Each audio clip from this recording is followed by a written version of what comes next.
Olá, meu irmão e minha irmã, seja bem-vindo ao nosso programa semanal, Tesauros Abscônditos, com o qual queremos meditar a cada semana o Evangelho que a liturgia nos propõe para a celebração dominical.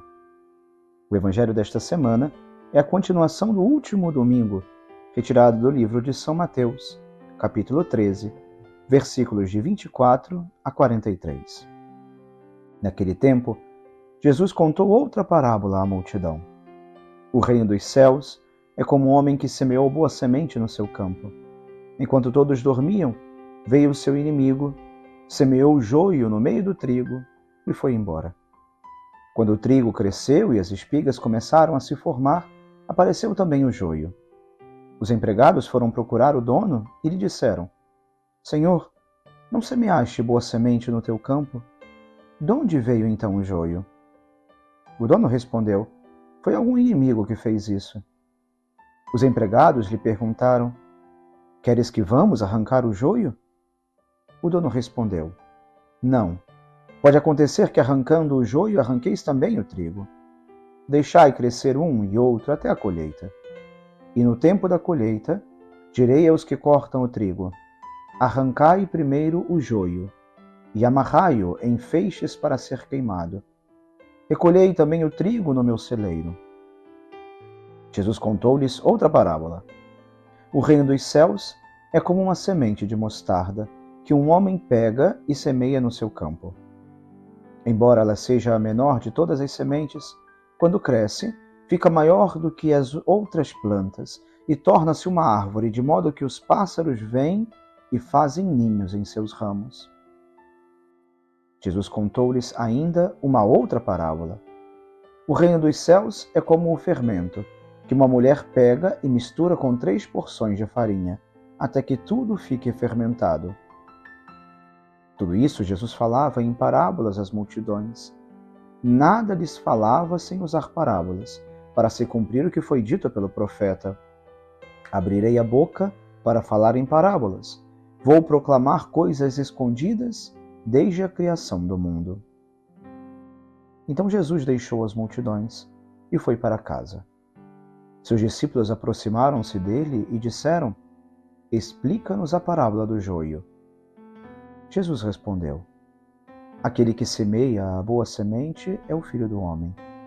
O campo é o mundo. A boa semente são os que pertencem ao reino. O joio são os que pertencem ao maligno. O inimigo que semeou o joio é o diabo.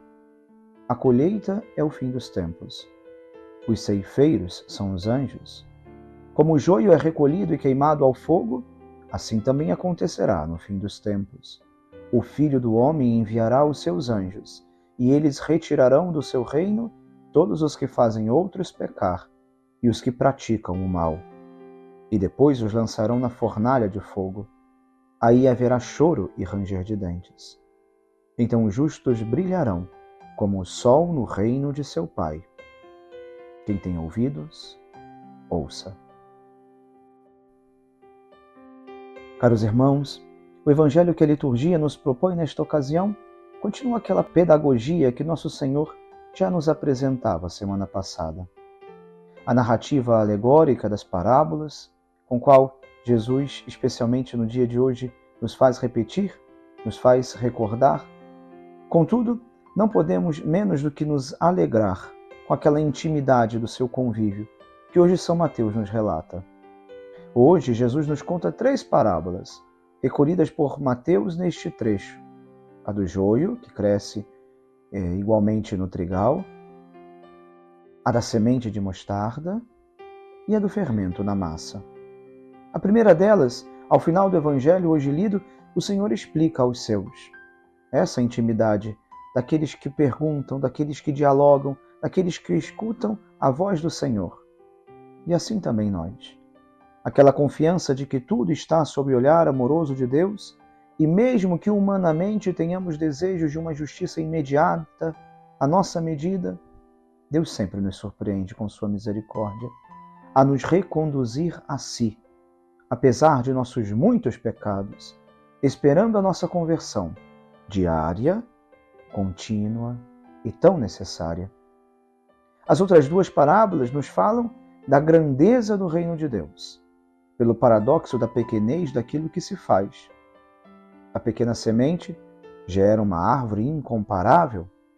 A pequena quantidade de fermento é capaz de levedar toda a massa, no oculto, no pequeno, discretamente. Não há como não imaginar, por exemplo, que Jesus deve ter observado o efeito do fermento da massa em sua própria casa, nas mãos amorosas de Nossa Senhora. Jesus se lembrava de quando era criança e observava sua mãe e outras mulheres fazendo o pão no pátio de sua casa. Essa lembrança o fazia refletir sobre como Deus age como um fermento que transforma silenciosamente a vida de dentro para fora, sem impor seu poder, mas atraindo e transformando. Aqueles que colaboram com o projeto de Deus devem agir como fermento também, introduzindo sua verdade, a justiça, o amor no mundo de forma humilde, mas com um poder transformador. Com o reino de Deus, acontece como com o fermento que a mulher esconde na massa de farinha para que tudo seja fermentado. Assim atua Deus. Assim é Deus. Deus não impõe, Ele transforma. Ele não domina, Ele atrai. Da mesma forma, aqueles que colaboram com o projeto de Deus devem agir como fermento, espalhando humildemente sua verdade, a justiça e o amor de maneira poderosamente transformadora. Queremos pedir hoje também a Nossa Senhora, que tanto cuidou de seu Filho Jesus, que ela olhe também neste domingo para o nosso coração, tantas vezes ferido pelos nossos pecados, que ela, com carinho de mãe, misture o fermento do reino em nossa vida e faça gerar muitos frutos de santidade naquele pouco que sabemos colocar confiadamente aos pés de seu Filho Jesus. Que Deus abençoe você. Em nome do Pai, e do Filho, e do Espírito Santo. Amém.